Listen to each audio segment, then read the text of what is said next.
Ayan, so magandang gabi mga ka-Berks. So ito ngayon, tutuloy ko yung aking pag-prepare ng pagkain namin sa New Year. No? It's around 7 o'clock.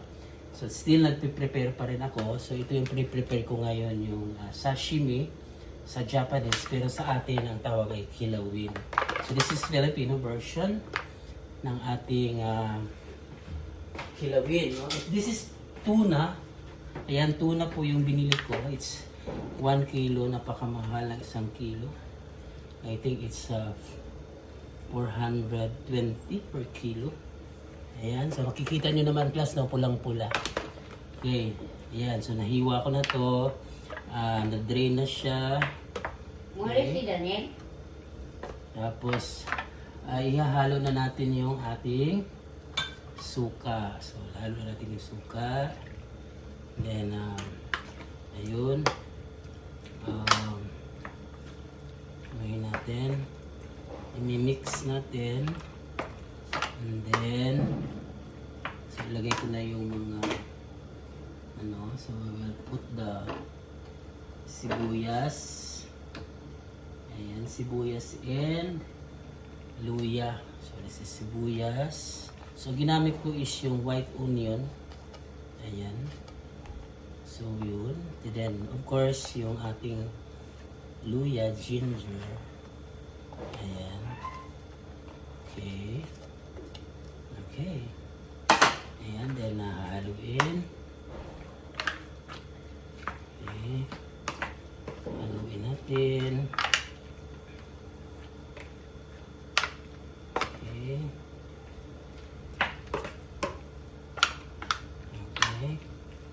And then, so para maanghang, lagyan natin ng sili. Sili. Ayan. Okay. Siyempre, para masarap, ihahalo din natin ang ating kalamansi. Ayan, kalamansi. Pipiga natin yung kalamansi. Kasi masarap yung kilawin guys na maasim. Para mawala yung pinaka amoy, wala yung lansa ng isda. So this is tuna naman ito. Kaya syempre tuna is number 1 pagdating sa sashimi. Okay. Ayan, so lagyan natin ng pampalasa. Ayan, naglalagay ako ng kunting aji. No? Kunti lang. Ayan. And season with salt.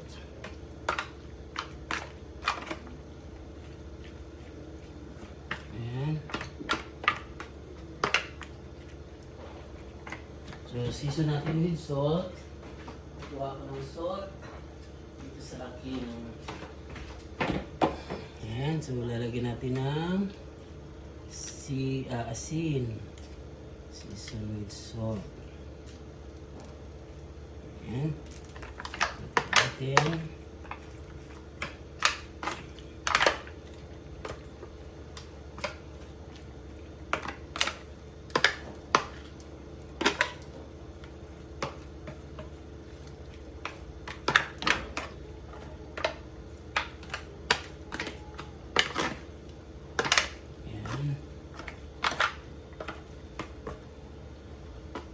Natin. Tama na ba ang timpla?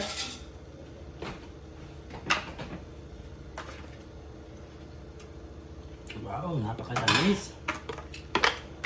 Sarap. Okay, malasang malasa. Then nilalagay na natin yung ating lemon. Ayan.